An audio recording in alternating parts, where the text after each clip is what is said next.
Mania. I messed that up. Special, tribute there to Little Richard, who I just found out like about 10 or 15 minutes before we went on that he died. So really, yeah, that's why That's why Yeah. Before the show we were talking. We were doing our pre-show, and I said I had to turn off my mic and I had to work on something. I was figuring that out really fast because I was like, "Oh my God, Little Richard died. I got to do something." So how sad is it? How sad is it? Well, R.I.P. Little Richard, of course. But how sad is it that as soon as you mentioned Little Richard, I thought of Mark Merrill. He definitely was emulating Little Richard. Yeah, he really was. I mean, that was just, and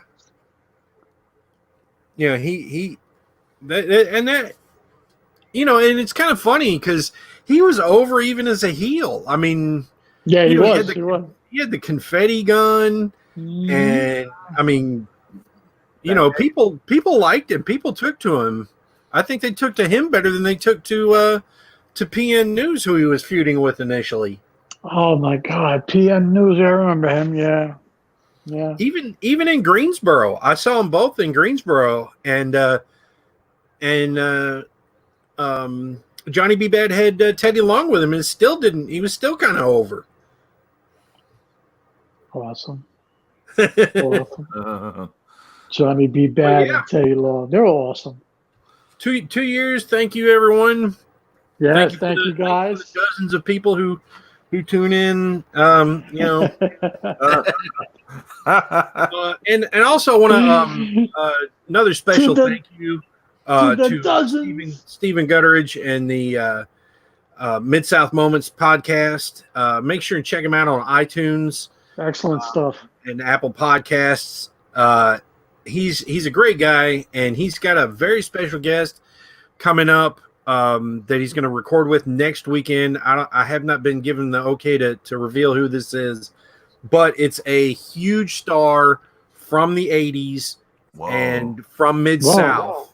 He definitely made a mark in his career in Mid-South, and so definitely check out the 3 episodes that I'm on. Check out all the episodes because he does have other good guests, good other people who have great memories from Mid-South and the Mid-South era. And so thank you once again, Stephen. I look forward to being on. I look forward to hearing that the next show with your special guest. Yeah, man. Good stuff. That sounds exciting. 2 years, boys. I know, it's crazy, isn't it? 2 years. Can you believe it? 2 years, and this is our 94th episode. We're like 6 episodes away from CN from 100.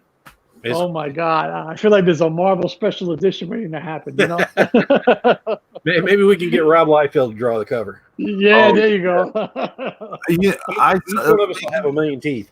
Speaking of Rob Liefeld, I was looking at the trading card thing I do. Looking at cards, I look at like various vintage wax packs and things that are on sale on various places online. And I saw like some set of like, what was that comic he did for Image when they started? Wildcard. You mean Wildcats? Wildcats. No, that Wildcats was Jim Lee. Oh. Well, what was his? Yeah. That was Jim Lee, yeah. Yeah. Liefeld did, was it Shatterstar? No. That was from X-Force. The stuff on Image Comics, right? Yeah. Yeah. No, Wildcats was Jim Lee. Let's see. Youngblood. Youngblood, there you go. Yeah. Youngblood. Okay, so it was Youngblood, yeah, because the dude had the arrow and shit. Yeah. Okay, so they had like I saw like cards, like packs of like trading cards that they put out back in the day with special this and it, and like they're selling for like dirt cheap. Like you could get them for like pennies, basically. Like no one wants that from the shit. '90s though was so mass produced. Yeah. I mean, there was tons of it. I mean, there's a grocery store here in Kernersville that also did trading cards, and they basically only sold like wax boxes, and they had tons of that stuff from the '90s, the early '90s stuff. And say what you will about Rob Liefeld drawing, he's nice as fuck. I like that guy. He's nice. It seems like he's a really cool dude, like personally, but his art is like just the. Well, everybody got on him for his art. I don't know. I mean, it's not the greatest, but it's not the worst either. I mean, come on. I mean, it's okay. It's among the worst. In my opinion, his lack of anatomy attention to reality on that is insane. But shout out to Brian Bell in the chat room. Hey, Brian. Hey, Brian. What's going on, man? Thank you. Everybody wears shoulder pads in Rob Layfield's world, Yeah. Shoulder pads, no feet. Yeah. Their back is kind of like broken at a point where their body arches up. Their upper body, part of their upper torso arches up, and all kind of things. Wow, 2 years. We've done shark episodes, kaiju episodes, guilty pleasure episodes, Lucha Underground. We saw the rise and fall of Lucha. And some good stuff happened in 2 years. And what about didn't Papa Cueto watch some of our stuff? Yes. Even had Papa Cueto. Yep. Or he would hype it sometimes. Yeah. He would hype it. Not the same thing as Dario, but of course, Dario told me I asked him so many questions on Twitter. Someone posted that clip of Dario telling what's her name, Jade, Angela Fong, about telling her about when his brother killed their mother, when Matanza killed their mother. And do y'all remember that clip? You don't remember that clip? He's telling the story of how his brother Matanza killed their mother. Oh, vaguely. Yeah, I think I know what you're talking about. Yeah. Someone had that clip on Twitter this week, and I was just like, it was so good, and I was just like, oh my god, I miss that. The good. I've been watching Lucha Underground. Those first 3 seasons, I miss that. They've been showing it every Wednesday. And I don't I've have been watching it it anymore, so. That's the only thing worth watching on El Rey anyway, because that and otherwise you get 24 hours of Star GSG1. Brutal. Stargate SG1. I mean, it's horrible.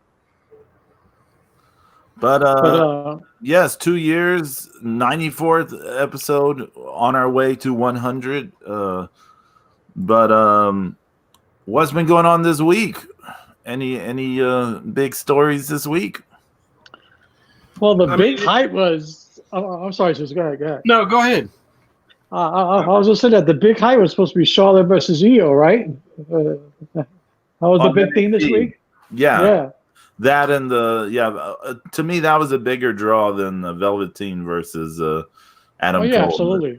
Absolutely. I mean, I love Adam Cole and UE, you know that. But but it was definitely, I was excited to see Charlotte versus Io in NXT. I thought it was a decent match. You could tell they were being held back. Yes. You can tell they were being held back. It had moments that were good, and then some of it was just they're just doing a match. Well, it felt like they were just putting so many people into it.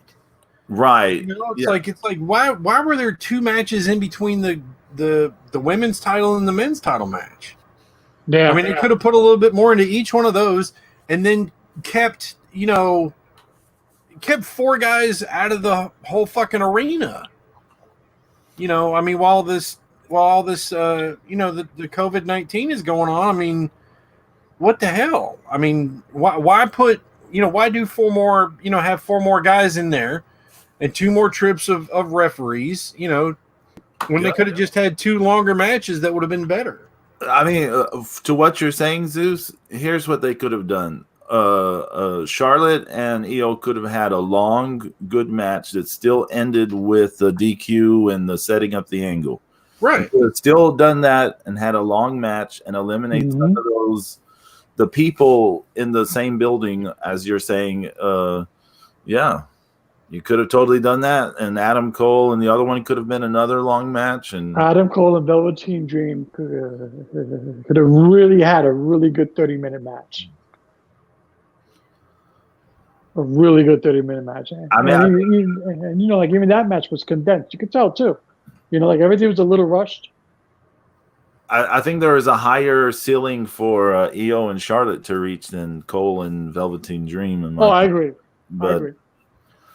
But did we all need to see Finn Balor and fucking Cameron Grimes? No. Nope. Yeah. That was weird. That didn't make any sense. Yeah. I feel like they've done this a few times with Cameron Grimes, haven't they, James? Like, kind of squash someone and then get squashed. Mm-hmm. Yeah, this is like the second time this is happening. Yeah.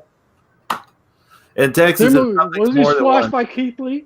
Yes, I believe so. I don't know. Mm-hmm. I can't remember. I can't remember. Yeah, the entrance of Killer Cross was really was awesome. I love that. That was a great entrance. Yeah, but that poor guy, he was fighting. He must have weighed what, $105? What? Jesus. He was not a big dude. No, man.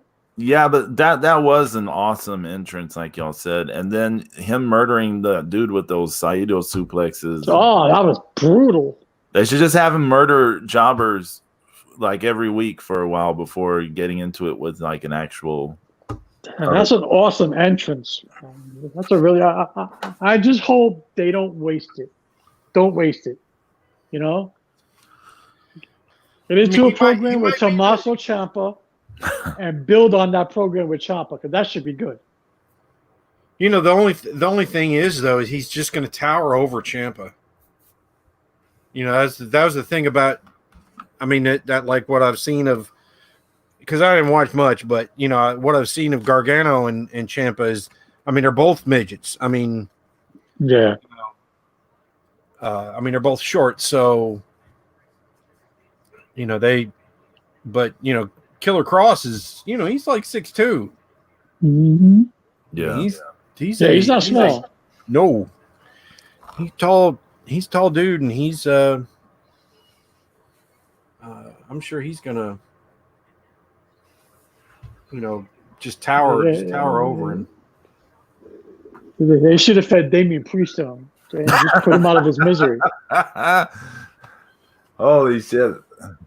I used to like Damian Priest until he started opening his mouth, and then I'm like, why? Well, you can still do something with the guy.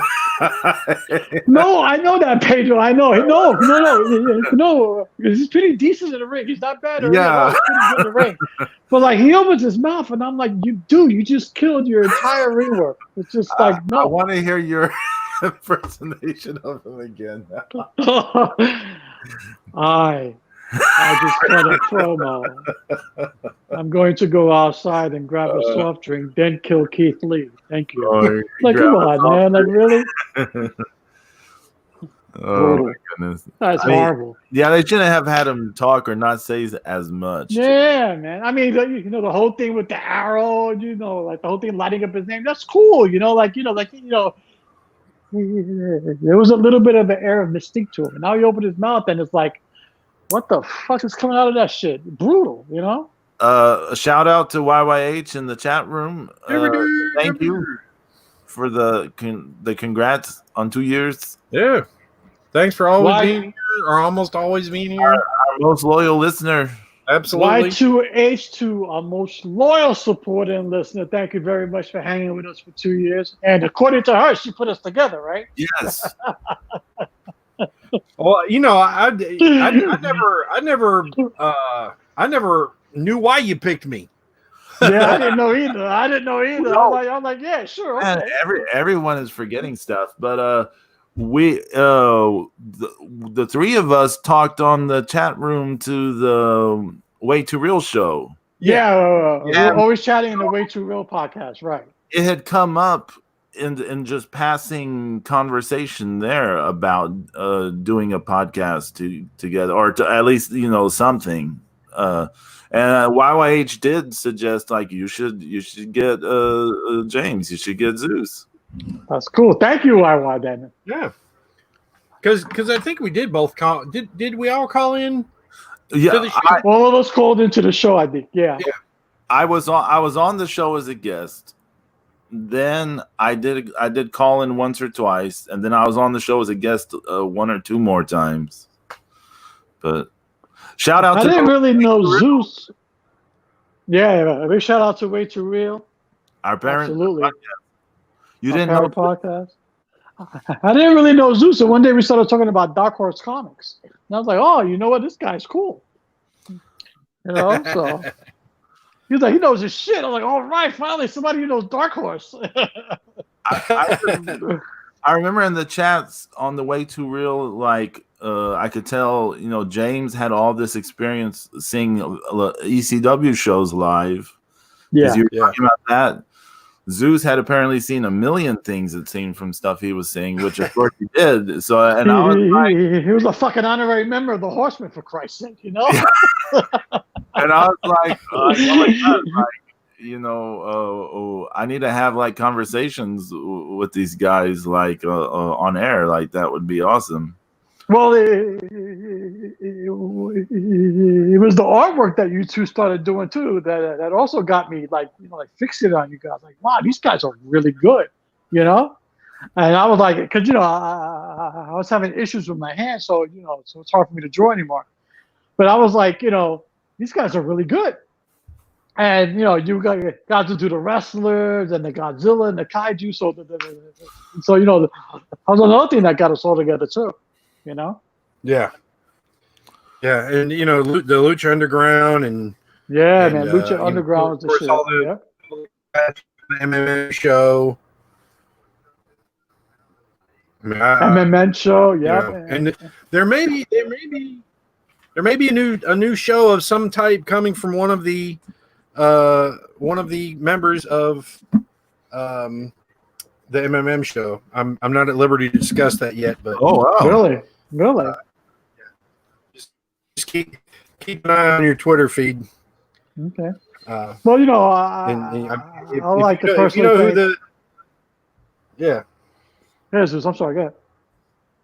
I was gonna say, if you know the MMM show guys, just make sure you're following them. Mm-hmm. Absolutely. Well, I just like to take a moment to personally thank everyone who's hung out in the chat with us for the past 2 years. I mean, everybody, especially YY and Angie and Heather and Melissa and Brian and like Smart to Death and like everybody. Zero, me. Zero, especially Zero, me, Zero's mom. Everybody. What was the name of that chicken shack? What? Yeah, remember the chicken shack? Yeah. He used to come by. Oh, maybe he had to start making chicken in the morning. I don't know. Yeah. And Sherry and like everybody who's Casey. and Casey, like everybody who's hung out with us in the chat and on air with us. Thank you very much for helping making the show. It's awesome. Yeah, we who all have been guests on the show? Well, there's a couple of 5-timers coming up. So. Yeah, Casey's a 5-timer. Angie's at 4. Heather's at 3. Zero was at 3 or 4. I'm not sure where Zero was at. We have to keep a leash on Zero. Do what? Well, I didn't realize Zero had been on that many times. I know he'd been on like twice. Yeah. He did one show with us. I don't remember what it was. Then he did the Lucha Underground like season 4 award show with us. He did did he do the X-Men with us? Yeah, he did the X-Men episode. I feel like he might have done one more, but I could be wrong. But Meef's been on here twice. YYH has been on here. Big shout out to Mrs. I Zero. love the Shaw Brothers episode. Yep. That was an awesome episode with YY. Dropping knowledge on Shaw Brothers. Melissa did the toy episode with us. Yeah, that was awesome. That was really good. Queen of the toys. Queen of the toys. The Lego Queen was in the house. All these queens we've had in the house. We've had the Lego Queen, who's hot, who's absolutely hot. We got the Kaiju Queen, who's absolutely hot. We've got the Dodger Queen and Angie. She's hot. Everybody, all the queens were in the house. We got the Professor YY and the Shaw Brother Queen. So we're all good. Everything's good. All good stuff. Even Mrs. Zero's hot. She's hot too. What the hell? Oh my God. Mama Zero. Mama Zero. Mama Zero.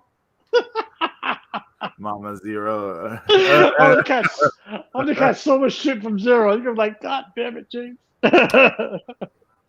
That's my mom, James. That's my son, James. Okay, Mama Zero, I'm sorry. I'll bring you your Tootie cakes. Oh my God.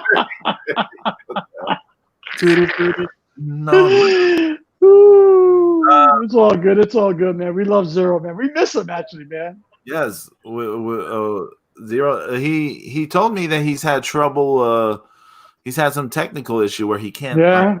While the show is airing live, so I don't know what that's about, but I don't. When if it comes to technical issues, I'm like the worst person to. I would like to get Zero on the show again after Marvel drops their version of their X-Men and see what he thinks of that.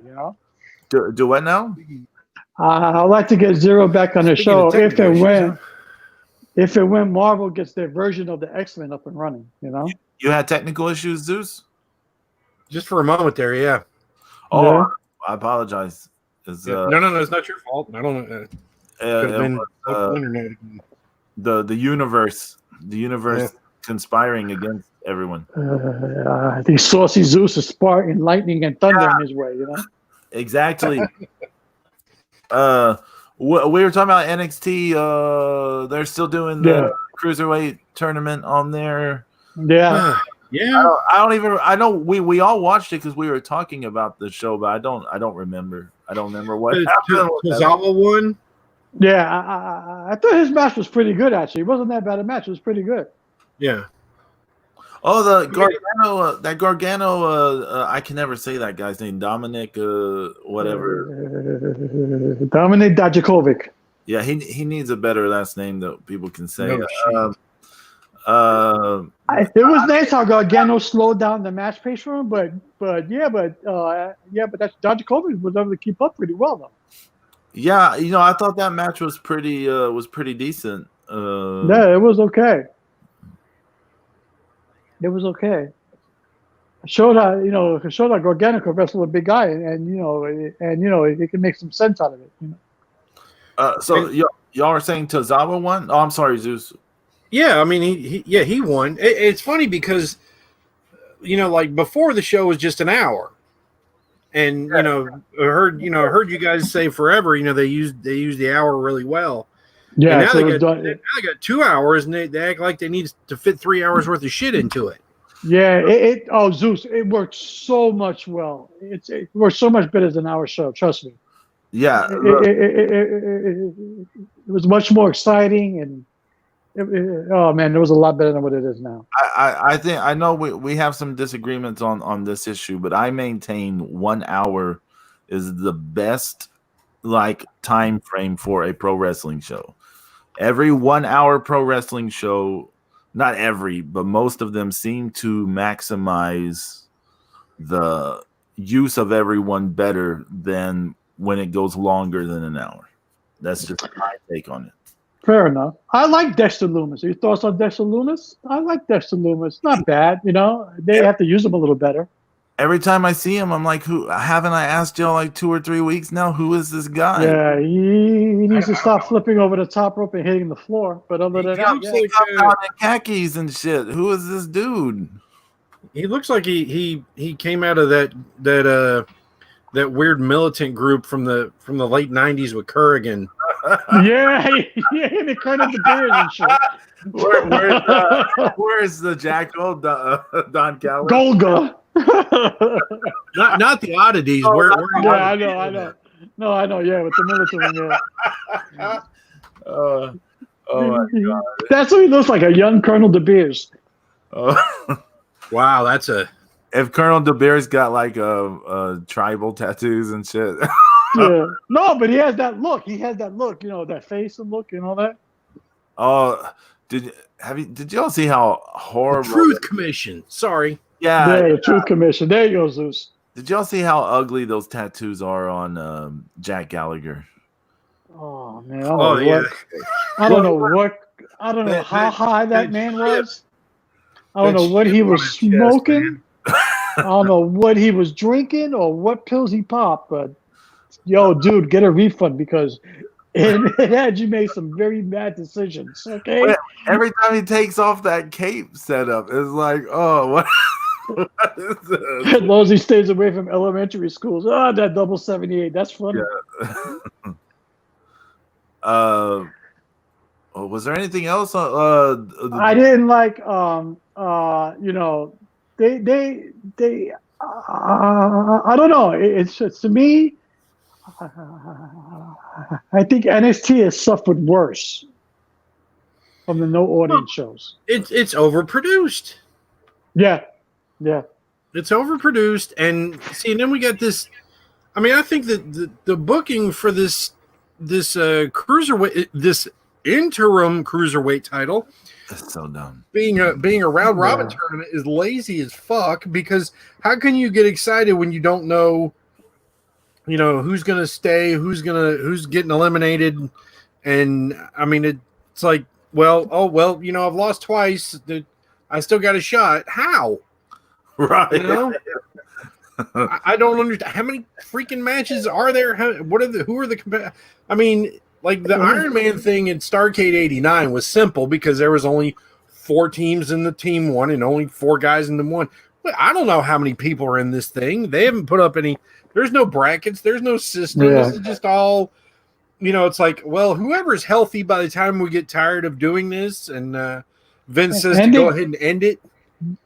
Because I think that's another thing too, is I think Vince has been paying attention more to NXT, especially with the football thing falling through. Right. Mm-hmm. I think he's been going, Hunter, you're doing a pretty good job here, but I'm going to tell you how to fix a few of these things here. Yeah, exactly. And they got a built-in storyline with Drake Maverick that they're not taking advantage of. Especially after the hype video, I was saying that he's gone and he's leaving and he got released, but he's still going to be here. I mean, build on that, But no, they got to bury him because he got released. Apparently, he's staying though. No, he's going to get re-signed. I mean, that's what I'd seen the other day. The last I'd seen of before NXT was that he's not leaving. Really? I believe that's what he said. Oh, that's awesome. Any other thoughts? I think they got a good character there. If he's booked properly, if he's used properly, I think you can do a lot of stuff with Drake Magic. Well, yeah, I mean, he gained so much sympathy through this video and everything. So, yeah, the rest of the show to me was ho hum. I mean, I think it's just like Zeus said, it's overproduced, and I believe this suffered the worst. The no audience shows. I think it's become a ho hum product where NXT was the standout. Now it's just ho hum. What do you think about the Chelsea Green? It was really short, wasn't it? Like really short. Everything's really short. That unprettier or I'm prettier, whatever they're calling it. I'm prettier, yeah. That thing looked terrible. It did look terrible. Specific match. No amount of camera angle can actually change that. It looked like shit. But right. So I gotta correct myself real quick here. There actually is there's a group A and a group B for the cruiserweight title. Mm. Okay. And so that in the group A, Kushida is 2-0. Jake Atlas is 1-1. Drake Maverick is 1-1. Tony Nese is 0-2. I like Jake Atlas. Not bad. Yeah, I do too. On the Group B, Akira Tozawa is 2-0. Killshot is 1-1. King Cuerno is 1-1, and Jack Gallagher is 0-2. Okay. It feels like the 0-2 people should be eliminated already. Like They should be, right? Like they can progress. Like the best they can hope for is a 1-2-2, like a 1-win, 2-loss like record. That's not going to be. It shouldn't be. I'm going into my football stuff. I'm like, if this was the Premier League, if this is La Liga, like there's no way they can they'd be relegated. I'm like, well, what you guys think of that Adam Cole? You're only wrestling 3 guys. You're only wrestling 3 matches. Right. What did you guys think of the Adam Cole Velveteen Dream match? I mean, it was fine. It was just, it was like a lot of things on that night, like Gargano, Dominic, and Io, Charlotte. It was, a decent match. It looked way like, I think it was shortened. I think it was a little hushed. I think it was a little rushed. Excuse me. And I don't know, because I've seen those two have absolutely epic matches and takeovers.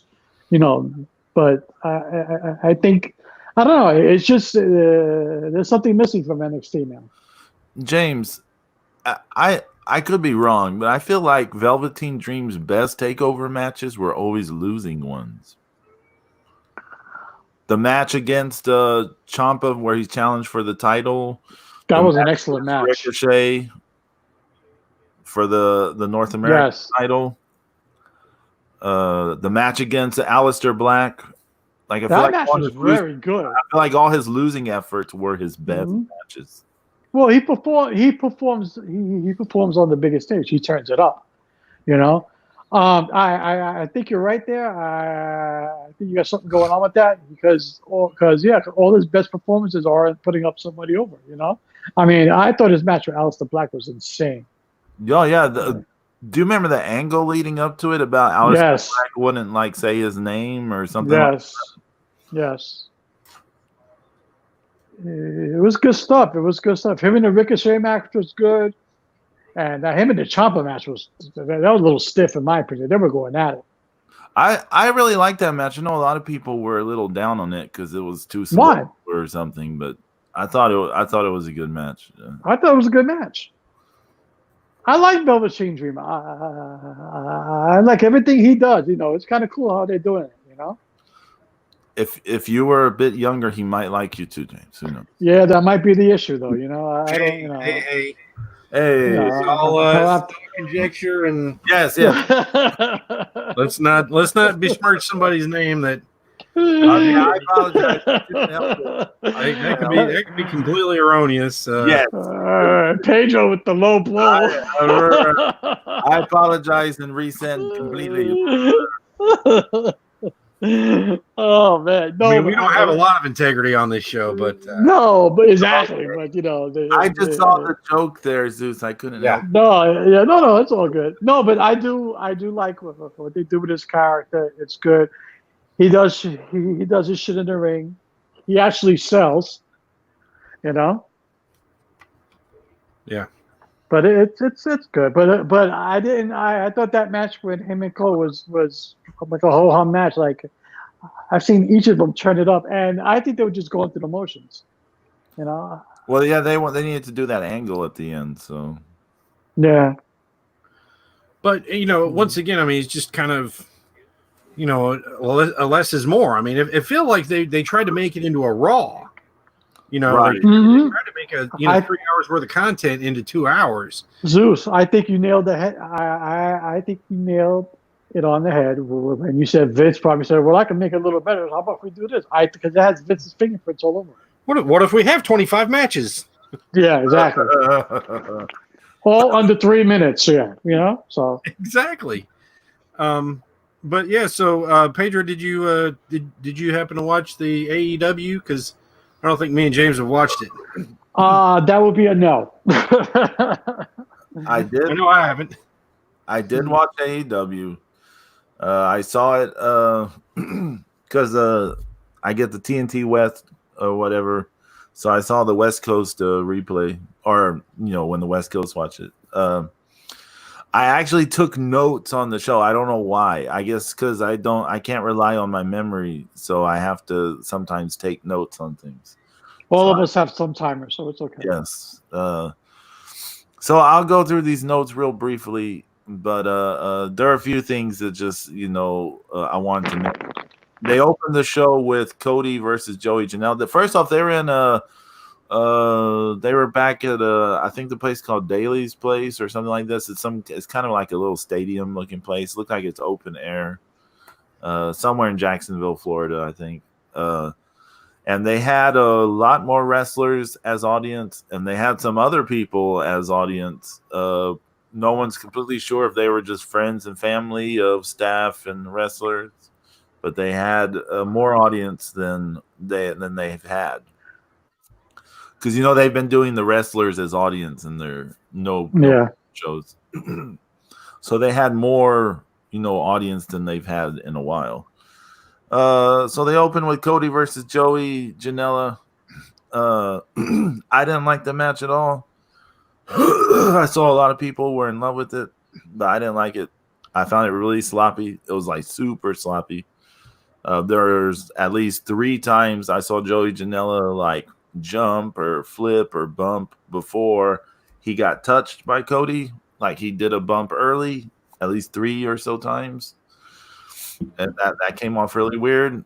And Cody seemed to just be in this thing like go, go, go, go, go, go. Like he's going to be just constant movement. He just wanted it to be going, go, go, go. And it was kind of weird. And then the referee was Aubrey Edwards. And I have issues with her anyways because she does all these like theater poses. Like if you watch her officiate matches, she does a lot of like kind of theatrical poses. Like if you throw up your fingers to say it was just a 2, she does it like in a way like, look at me, 2, 2. Do y'all know what I'm talking about? Have you ever watched her officiate? I mean, I've seen a little bit of it, but yeah, I've seen some of it, but I haven't. But I think I think I have a vague idea what you're talking about. Yeah, she's trying one video. It's like she likes doing this. She likes like doing this thing like like almost dancer poses like 2. Yeah. For some reason, it irritates me the more and more because she's doing it like more pronounced as it goes on, and I'm just like, stop it. The match went like over 20 minutes. And like I guess they're trying for it to be epic, but it's the usual AEW thing. You just throw a bunch of shit in, and you're like, "Oh, it's a long match." Always go too long. Joey Janela, do you remember last summer in those first AEW shows? Like he got some heat for his physique because it was kind of like a chubby kid. Yeah.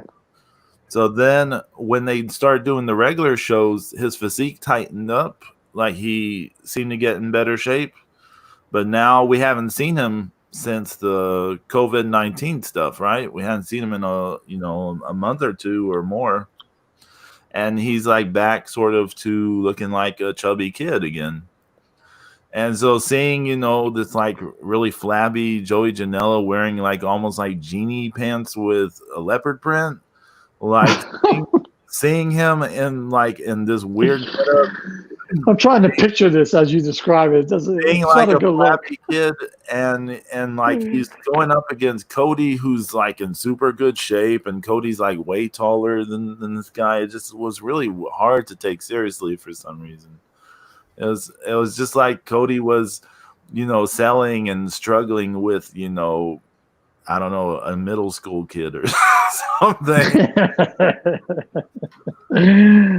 I've never really watched much of Joey Janela. I probably have never seen a whole match of his. It just doesn't. I mean, yeah. I just the whole AEW thing. I tried it. Didn't like it. I just stopped watching it. Sometimes I feel like I'm missing out on something here and there, but Then I try to watch a little bit of it. I'm like, no, it's just not for me. I mean, there's guys I like on there, and I wish they would do well, and I hope they do. And I'm glad AEW is around to pay guys. I kind of wish that there wasn't this need to be on, like they are, like how, Ring of Honor and New Japan and some of these other people are, they're able to, have everybody, sit at home and get paid and everything. So, but what are you going to do? Yeah. No, great. Yeah. But yeah, I didn't think that Cody Janela match was good at all. But a lot of people liked it, so it could be I'm just too old. And best match ever. You had Nyla Rose versus a jobber. I didn't catch the jobber's name, but you know what? I have to be honest. I was kind of impressed with the whole thing. It was real short, but the jobber, she went 100% into bumping and putting over Nyla's offense. And it looked like Nyla was just killing this girl. And it just came off. It was like one of the best bits I've seen with Nyla where, I went like, oh, this looked really good. Everything looked really good and hard hitting and stuff. There's a bit where Nyla had the girl beat and she pulled her up instead of going for the 3 count, and they cut to Hikaru Shida, who's like the number 1 contender in the crowd, and Hikaru Shida, has this, angry face or whatever, and it's like silly, but I was like, well, that works in terms of setting up stuff. But then when the match was over, they show like Chris Statlander and some of these other women doing like these poses, like shaking their fist like it's a cartoon from 50 years ago, like Arr! And I was like, what am I watching right now? Like, it made me embarrassed that I was watching this. Like, what are they doing? Like, I don't know. Sean Spears had a shockingly good promo without Tully Blanchard. It was just on his own, where he was painting Cody out to be this horrible brother towards Dustin because of what happened in the match against Lance Archer, where Cody had a chance to throw in the towel but didn't, and Dustin just got like obliterated by Lance Archer. And he made Cody out to be the worst brother of all time. It was a fairly decent promo, I have to say. Let me ask you a question, Pedro. Yes. Since you watch AEW, are you looking forward to the debut of the Revolt? No, we've talked on here before about the Revolt thing. I don't see where they're going to have these high-end matches, but they have really high opinions of themselves. So whatever they do, I'm sure will be awesome according to them. So yeah, I'm sure they'll hype it enough. Believe me. Yeah, they're really confident that they're ready to go anywhere and everywhere. I'll try to hurry through some more of this, but Moxley had a match against Kazarian. It was an AEW match, I mean, it was just they did sloppy stuff. It went on a really long time. They just did stuff. It was a match. It was an AEW match. And at the end, Tony Schiavone said, "What a battle! What a battle!" He said it twice, but he said it like in the most bored manner you could say such a thing. He sounded like Damian Priest. Yeah, Damian Priest. What a battle! What a battle! What a battle! I've never witnessed a battle like that before. Oh, Keith Lee, I'm going to kill you. You're dead. Now we're going to cut to Abdullah Butcher. Yeah. Here on WFMY TV. The Dark Odor attacked Moxley after the match. And then SCU ran out to make the save, but there's too many Dark Odor people around, so they get beat up. Then Brody Lee comes out in this horrible fitting suit. Again, he's still in the ill-fitting suit. He hits the slowest discus lariat I've ever seen in my life on Moxley, which I was surprised because Brody's usually pretty good in the ring, but this was like the slowest lariat I ever seen. It could be because he was in this ill-fitting suit. And then he cut. I bet you wish he was wearing his overalls right now. Yeah, he cut this really long and bad promo, and they were setting up Brody Lee versus Moxley for the title, and I was just like, this is, if there is a thing that makes you not want to watch a main event angle, it would be this. I mean, the Dark Order going for the for the heavyweight title.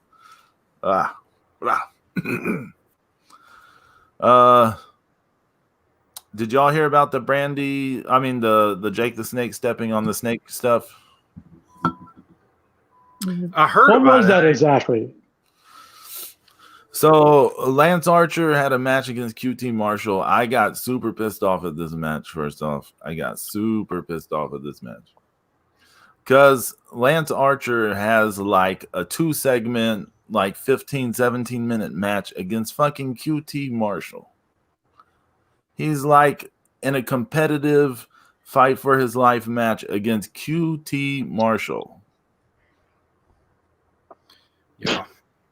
Yeah. I don't even know who that guy is. AEW. He runs some school and they hire people from it. They did a bunch of those empty no people shows at his school, and he's friends with all the elite or whatever. There's a part he did this horrible looking enziguri to Lance Archer, and Jim Ross compared it to Antonio Inoki. Oh my god! Oh my god! Well, I guess he's back on the sauce. Jesus. Let me read you. Let me read you these notes, because I'm going to read this to you literally what it says in my notes. They had a multiple segment match.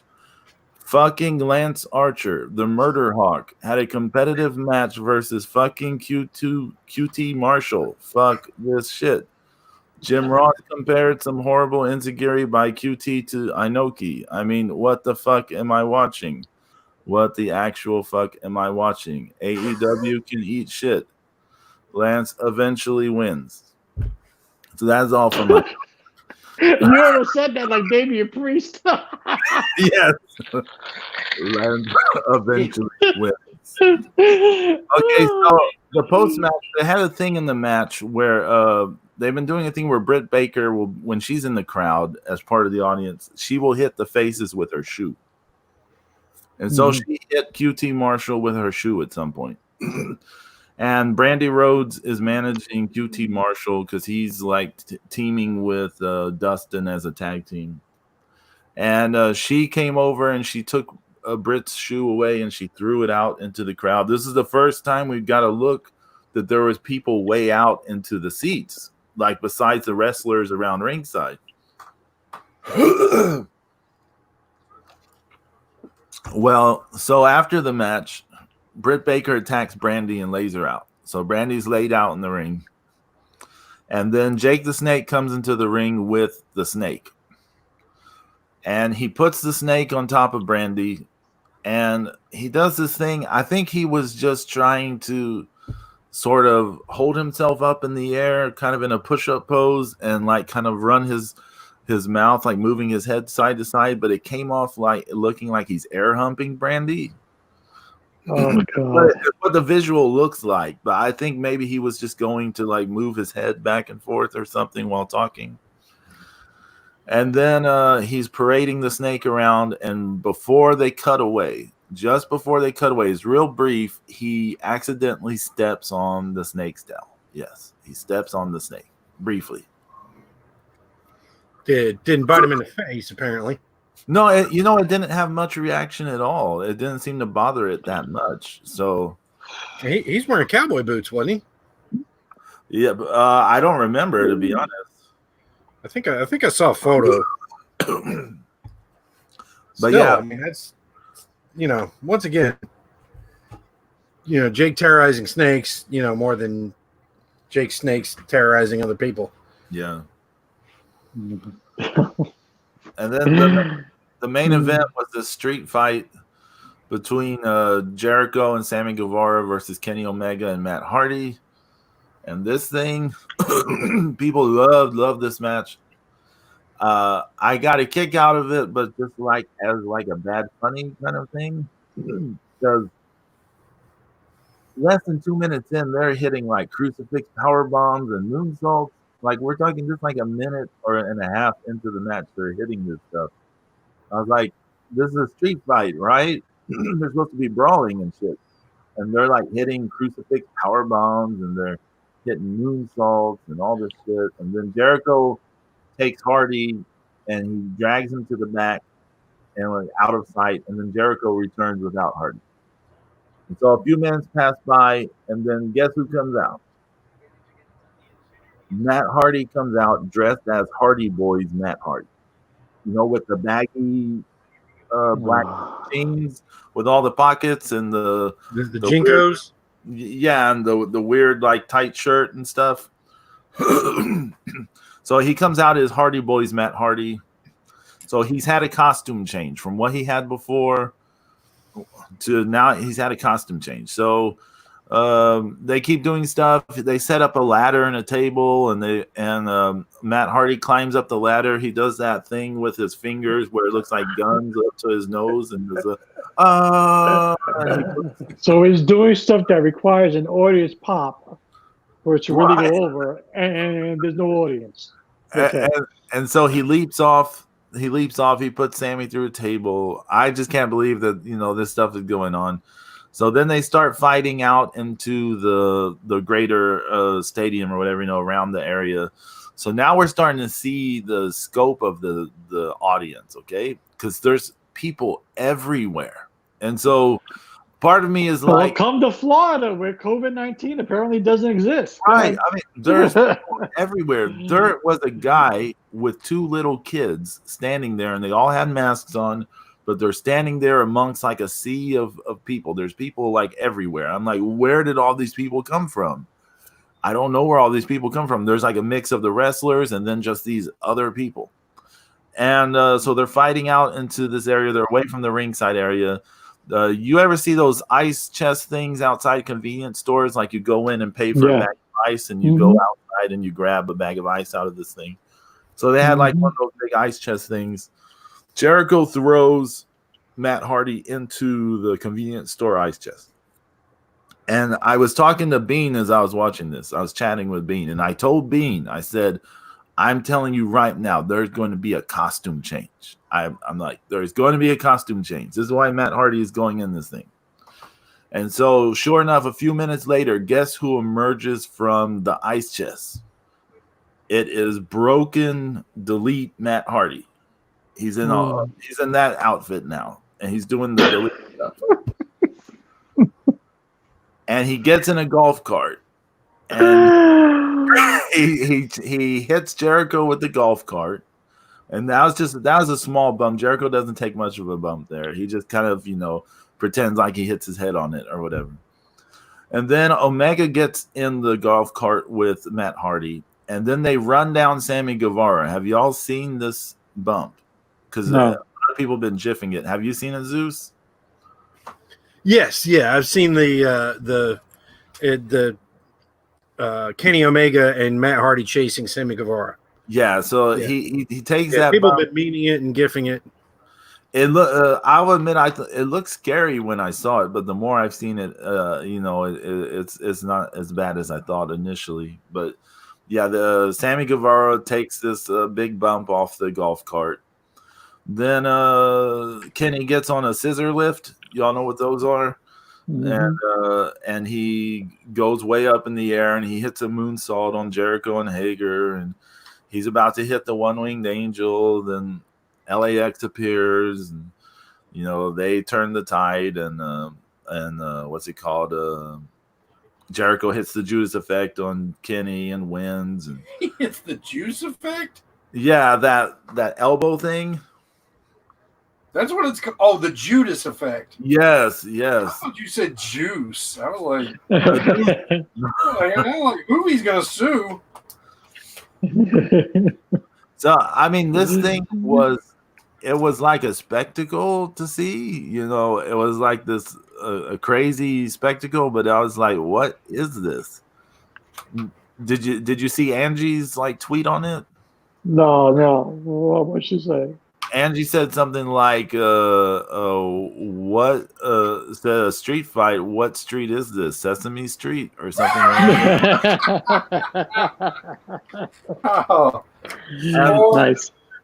And the thing I replied to her after seeing the costume changes and just all the I'm still trying to get over costume changes. Costume and gimmick changes. I told Angie, I said, I predict in the future at some point, I don't know when, but at some point they are going to do a musical episode of AEW. So if this ever happens, not gonna shock me. You recall that I said it, that they are going to do a musical episode at some point. The 2-year anniversary show, there it is. A musical episode of AEW. Watch. Pedro called it. Yeah, if it comes to pass, you'll be like, I won't be surprised. My God, this makes me want to long for matches of Zack Sabre Jr. so I can actually watch somebody actually wrestle and move the shit out of him. Wow. Yeah. So, and to be fair, he's gotten a lot better at selling for other people than Well, he has no choice, man. The fucking Zeus, I mean, come on, he goes from zero selling to, well, you know what, you got to sell at some point, you know? Yeah. I mean, he no-sold the Ishii. I mean, that's what did it for me, you know? Yeah. Well, it looks like those days are over, so. Thank God. Then he no-sold me in fucking Lakeland. I was in his mug, and he totally no-sold it. I was like, brutal, you know? Oh, my goodness. But yeah, AEW. There you go. Yeah. There's my report on AEW. AEW. Wow. Took so long. Like I said, I just don't watch it. Yeah, I can't. I tried too. I was all hyped up at one point. I even paid $50 for the first fucking pay-per-view. Yeah. Hey, we had the new Dark Side of the Ring this week too. The Cocaine Cowboys. Yes. Yeah, man. Cocaine and Cowboy boots. Herb Williams. Holy shit. Abrams. Well, Herb Herb Abrams. I'm sorry, Herb Williams. Herb Abrams. And one line for me sums it up in a nutshell. When the guy says to Herb Abrams, the show was a disaster. There's only like 200 people in the MGM, and then Herb Abrams goes, "Yeah, but I got MGM." Yeah. Right. The whole sentence sums it all up. You lost hundreds of thousands of dollars, but you got it. Yeah. I never saw it as it happened. I just read what was in magazines. Yeah. And it never went into the depth of, I mean, we never heard this stuff. I mean, this was a really pretty fresh to me. And, because one of the things I do remember about when they were starting it up was that, that they were pushing that Steve Ray kid and the surfer guy that looks kind of like Sunny Beach, chubby Johnny Ace. Yeah. Sunny Beach. Yeah, Sunny Beach. And I was just like, Dangerous Dance 5e. Yeah, but I mean, all the extra guys, it always seemed like to me that the way that they were pushing it, because they did a lot of print ads in magazines, and I always felt like I was just like, I've never heard of these, these guys that they're kind of, building this thing around. I was like, it just kind of felt like they were bringing in guys like, Foley and Dr. Death, and of course they were bringing in Dr. Death because it was called the UWF, right? I was still trying to figure out how he pulled that off. He must have slid Turner some money or something. Because that was a trademark IP, wasn't it? I don't know. I mean, it. And people weren't so sue happy back in the early '90s. True. About things like that. Plus, there had been the UWFI, and UWF in Japan. So probably, and they were presenting themselves as a whole new thing. So it probably wasn't worth, sending lawyers to court for Turner by that time. But I felt like it was a good episode, and Herb was a fucking train wreck. Yeah, that guy is something else. What about the recreations? They kept having all these blurred bits because of the nudity on the recreation. Yeah, that was actually kind of funny. That was hilarious. That was actually kind of funny. Pixelated Wang. Yeah. Yeah. He's chasing hookers with bats. I mean, this guy was a savage, man. Yeah, all those different theories on how he died. They like reenacted all that stuff. Yeah.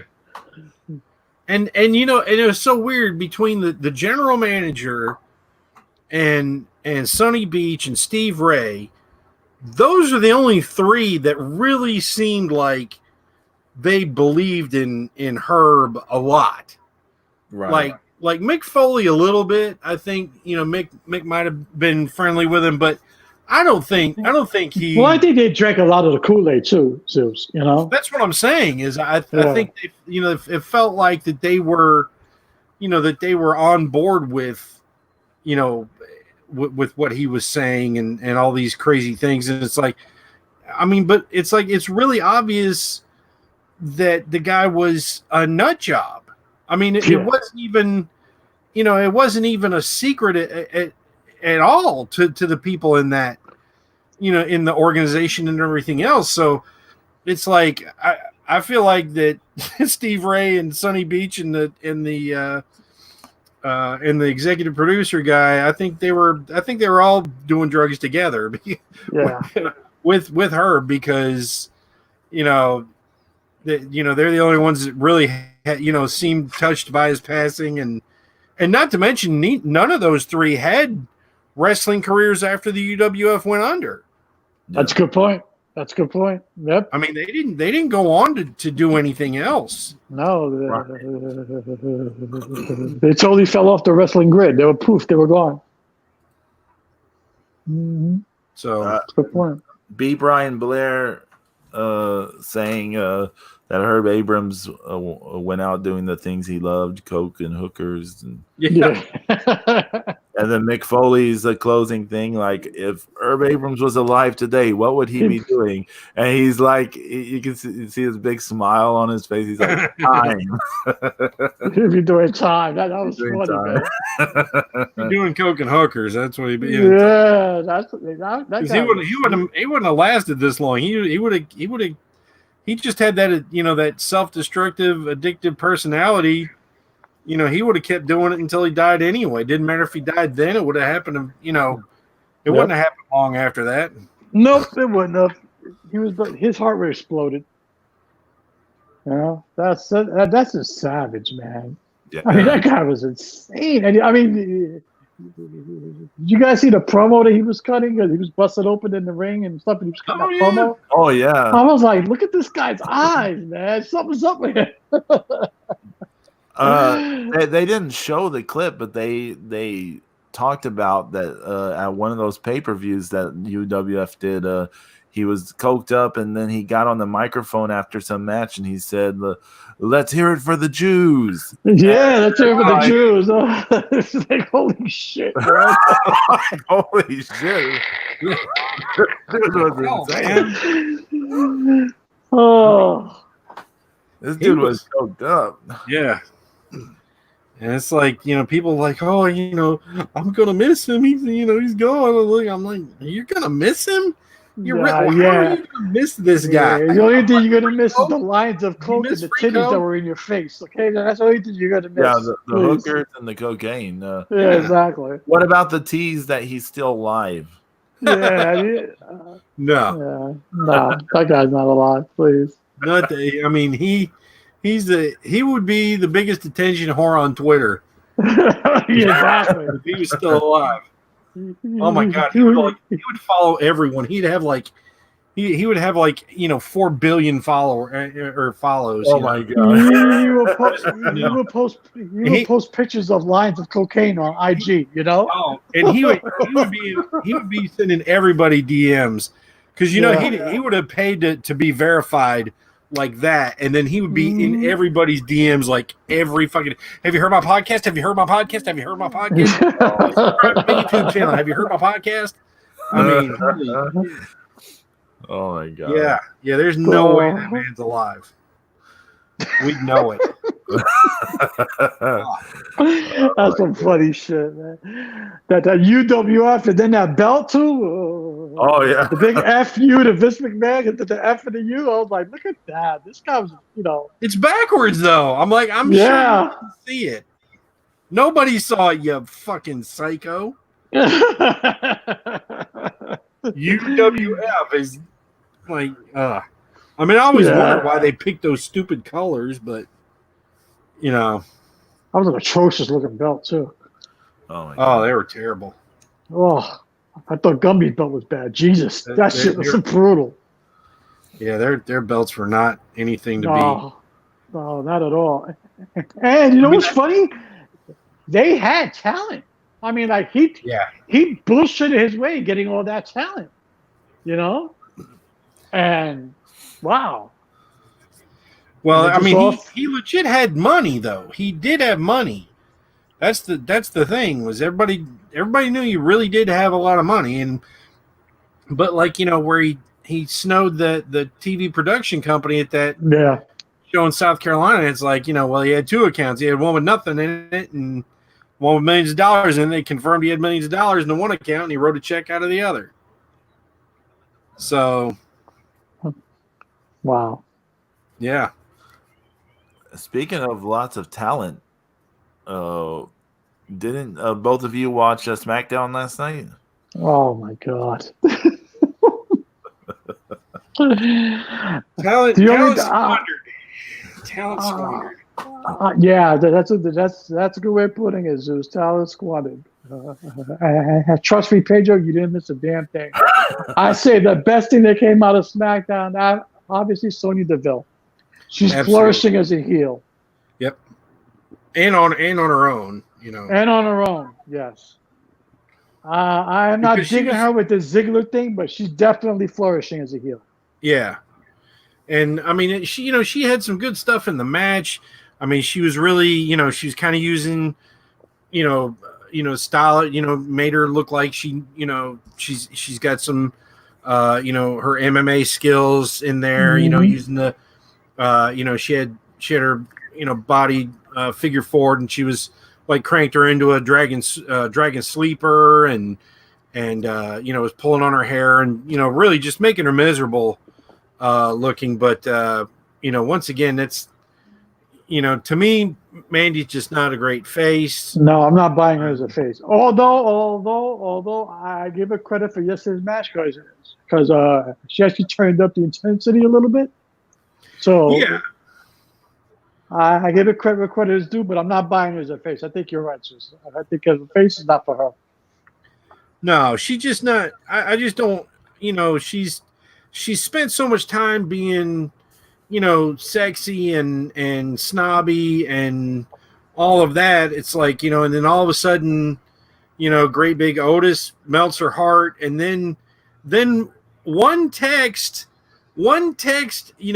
ruins their relationship and puts her into the arms of Ziggler. One text. I mean, she didn't even wait. It's like, oh, well, he's not here. You can sit down. No, I'm waiting on my date. I'm not going to text him and find out where he's at. I'm just going to start having dinner with you, and then we'll have a relationship. That sounds good. Well, because that's a shallow, shitty thing that Mandy Rhodes would do, right? Yeah. Okay, but not like it's not like she's Molly Holly or something. Oh, Molly Holly. And let's not forget the Forgotten Pop was on the show yesterday. The what? The Forgotten Pop. Oh yeah, I'm sorry, the Forgotten Sons. I guess. Okay. Yeah, they were in a 8-man tag team match with the Miz. Boy, did they look totally outmatched. Oh, the match didn't hold my interest. I mean, of course, I love supporting Johnny, and that's the only reason why that's the only reason why I watched that match was because of users. You were like, but wait, Johnny Mundo. And I'm like, yeah, I know. Mundo. So I watched it. I'm going, oh my God, the Forgotten Pop. They absolutely suck. I was like, this is horrible. The way that the Miz does his finisher, the face front Russian leg sweep. I don't know what he calls it, but that looked really good. Yeah, he's been doing that for years, man. He's really good at it. Yeah, because the first person I remember seeing do that move was Dennis Condrey in the early '80s with the Midnights, and I was like, holy shit, that's nasty. But kind of the way that it was done back then was it was just kind of straight over the leg, driving the face and into the ground, and the way the Miz does it, kind of with that jumping, it gets more air, and impact, and I think it looks really good. I was like, I like that, So I've always liked the Miz, man. I think he's so talented. He's full of charisma. Although I do like him as a face, but he's best when he's a heel. He has to stay heel. Yeah, him and Johnny's heels are good, but they just you could just tell. I mean, I think they're missing the crowd, to feed off of. Because I mean, they're guys that would they react to the fans. I mean, positive or negative. I'm going to be honest with you, Zeus. I think John Morrison does not belong in WWE. He can't. It's not for him. Well, I mean, he thrives better. He thrives better because Impact didn't know what to do with him. He was just another name in Impact. He was a nobody. He was just another name. And he was the world champion for the better part of a year. But who remembers that? Well, who remembers anything? I mean, he was that. He wasn't. Pardon the pun, but he wasn't impactful as Impact champion. I mean, it was just there. He was impactful over Lucha Underground. Well, you tuned in to watch him.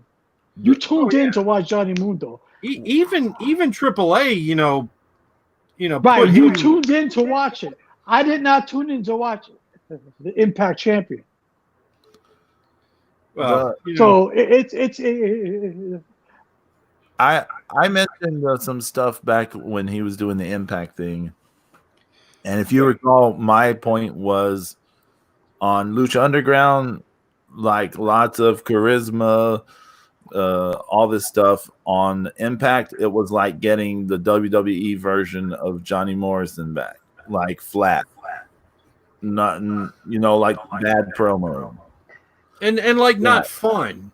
Yeah, right. And I think this is happening now. Underground, that he was feeling it, that it was it was him, and he owned it, and he was having fun, and he had to being with Taya and with Jack Evans and PJ Black, because those guys they're great friends and they feed off of each other. Exactly.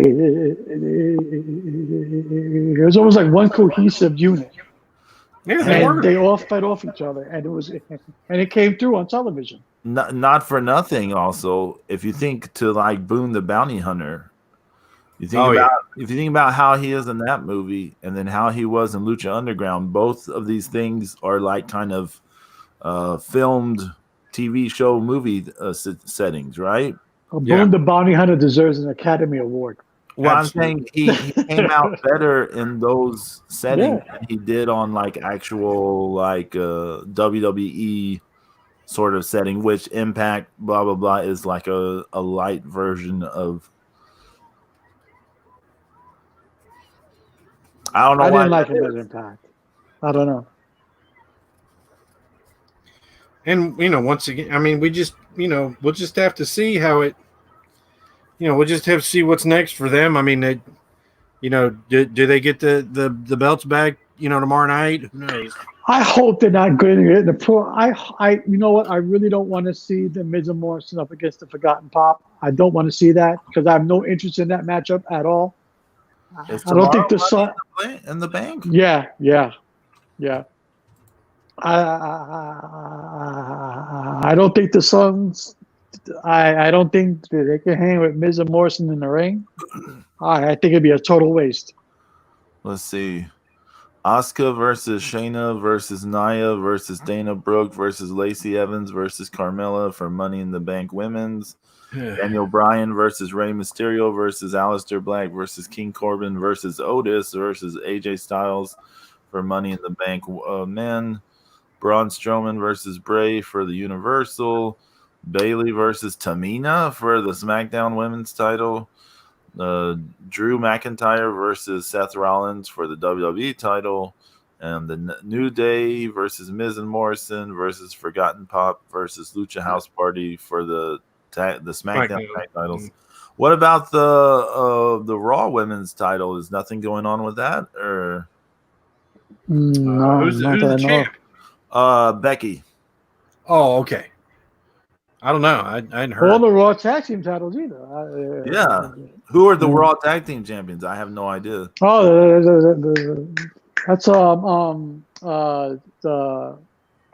oh shit, I forgot their names. The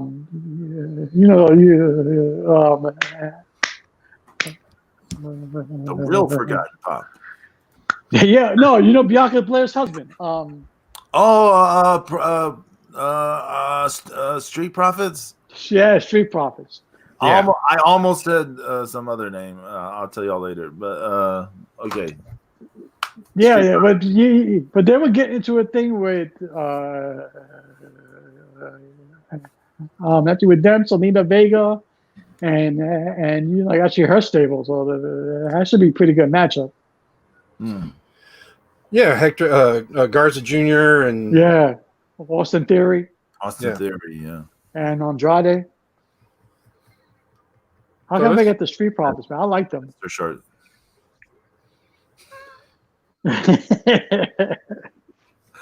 Oh my god. Yeah, but yeah, so it should be interesting tomorrow on top of the WWE building in Stamford, Connecticut. Oh What? Lord.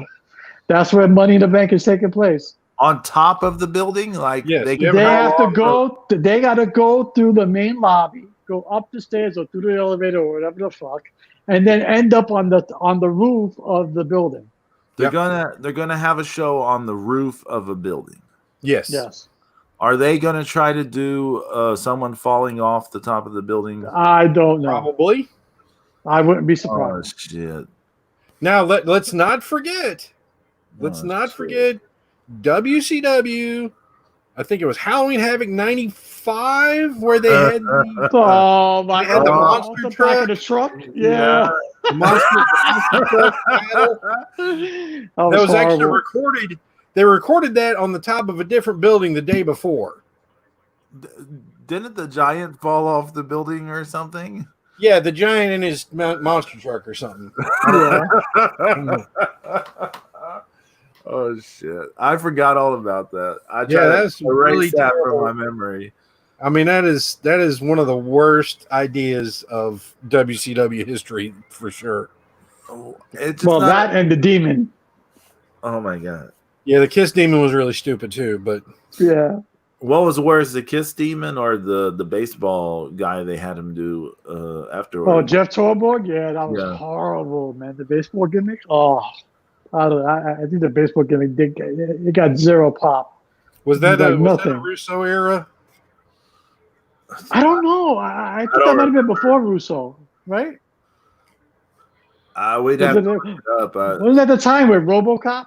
It was around that era, right? No, this was long No? after RoboCop, but Yeah. I RoboCop always was like remember 90.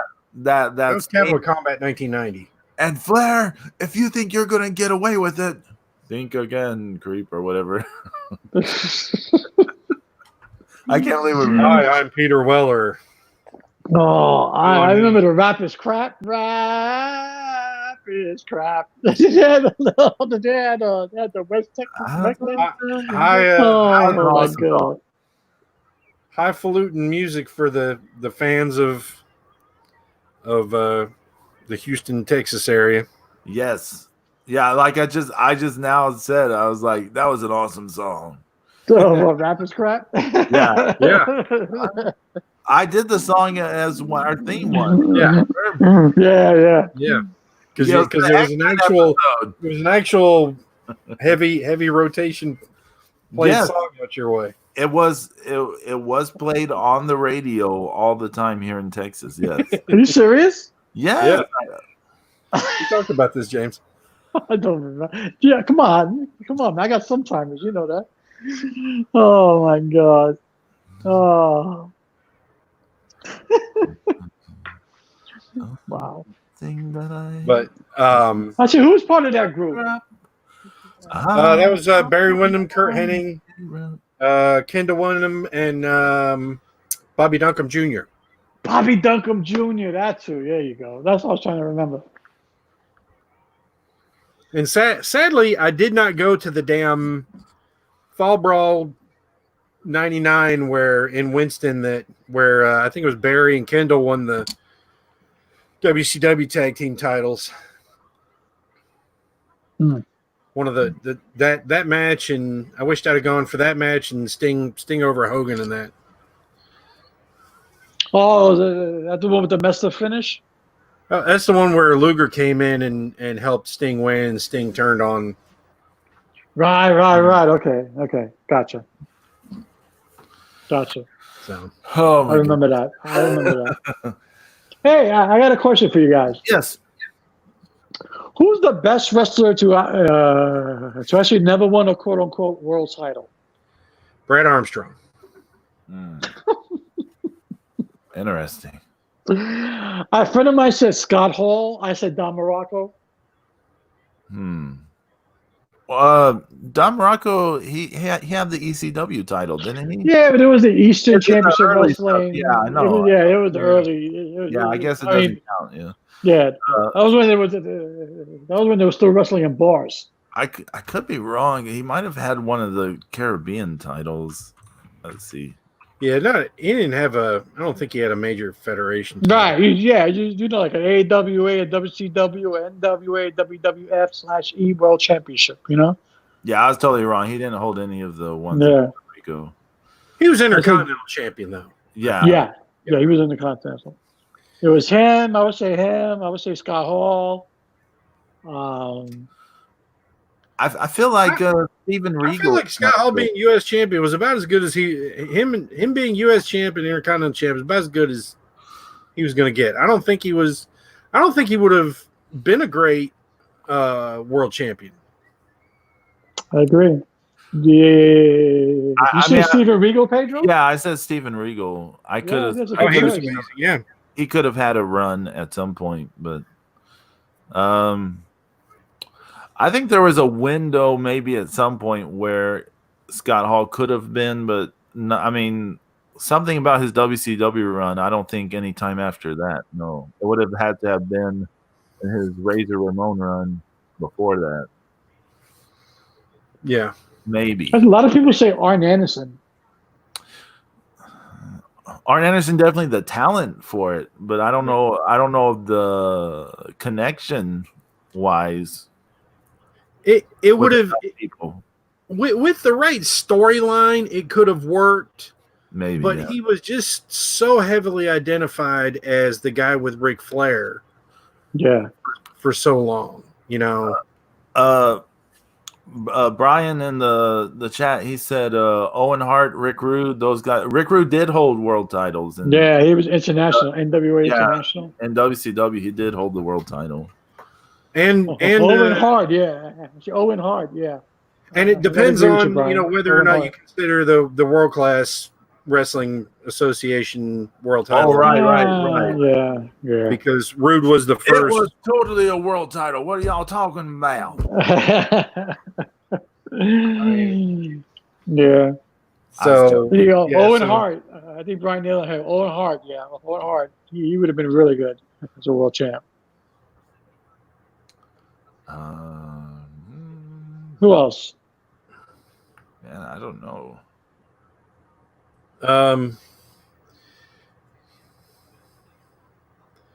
yeah, it's it's a tough one. It always comes up, and I hear a lot of people say this person or that person. That Yeah, sometimes I hear everybody people says say Andre too. some It says Andre. yeah, Andre. Sometimes I hear people say like Greg Valentine. Sometimes Yeah, I've heard I that. mean, of course, you have to think that Johnny Valentine would have been a world champion, if he hadn't gotten hurt. But he was actually, he had to retire after the plane crash that that Ric Flair was in. I mean, isn't Magnum TA the Yeah. Well, he was going to be. I mean, everybody said it. Like he was fast tracked already. He was going to be booked to win, and so it was just unfortunate what happened. Yeah. I mean, he's like the biggest what if, right? Like, okay, so let me switch it on you then. Who was the worst guy to hold the world title?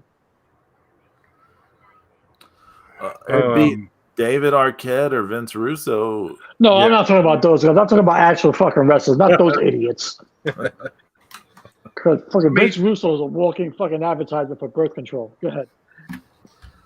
I mean, it just depends on what your criteria is. I mean, there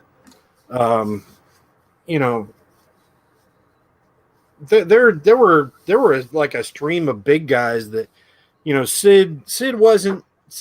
To me, Sid was never as good as he was before he made it big. I thought he was better before he made it to WCW, and it's not all necessarily his fault. Because they did just try to build him up because of his height and because of his physique and because of his strength. And I don't fault him for that, but I thought he was a lot more, he had a lot more going for him than he showed. And then he, of course, you get injured and you fall into things. I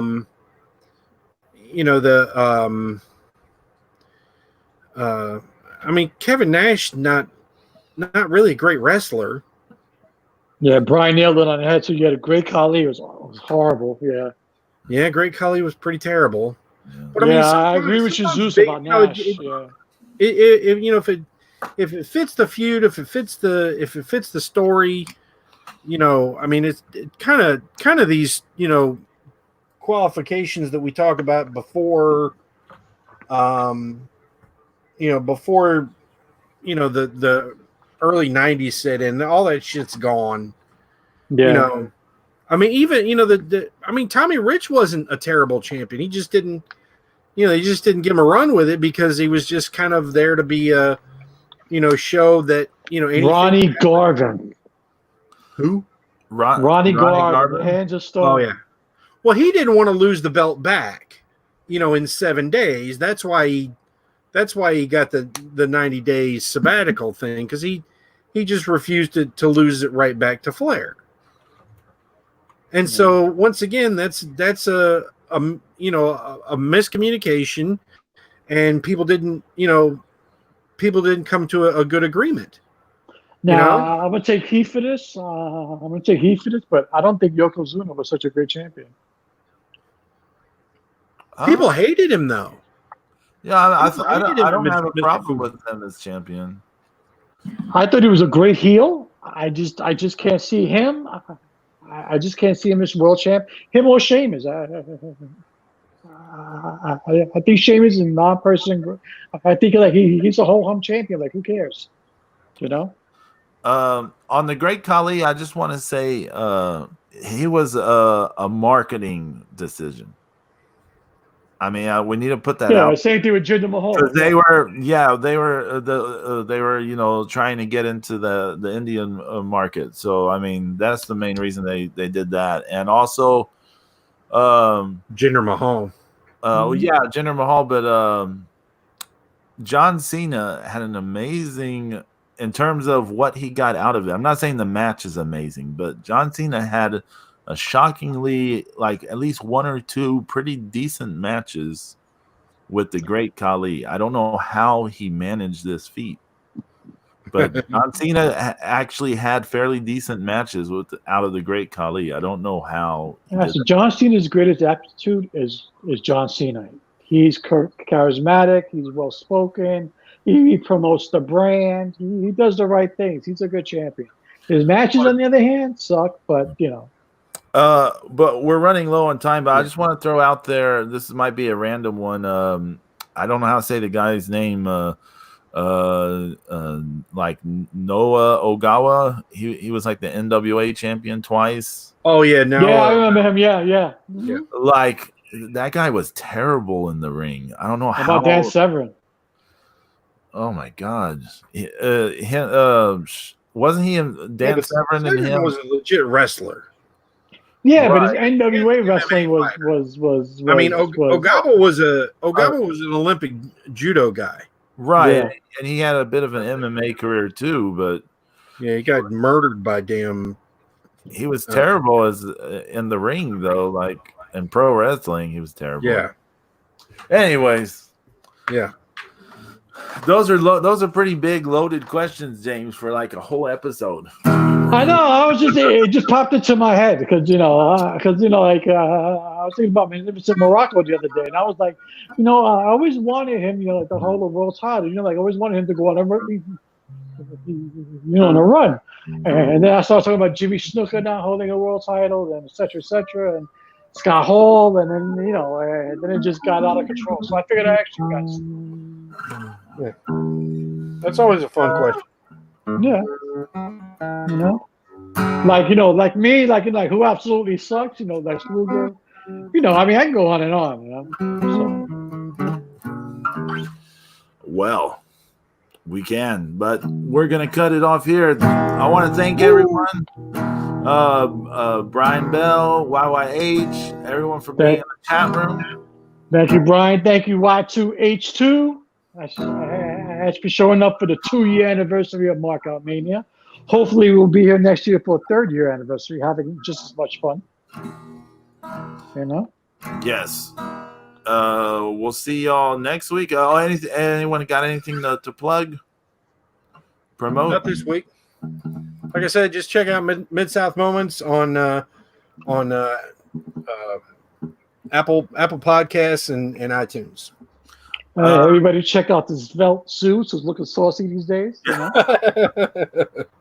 Yeah, hit up Zeus's Instagram and hit up his Instagram. The hot bastard, he's hot. Go check out my Patreon. Texas. Oh yes, Texas Spaniard Studios. We have have a coffee. Have an online magazine. And you're doing flipping cards, more flipping cards, right, Pedro? On Tuesday night, I have a new episode of Looking at Cards. And we'll see y'all. Just check out all our social media. But we'll see y'all next week. Adios. Peace.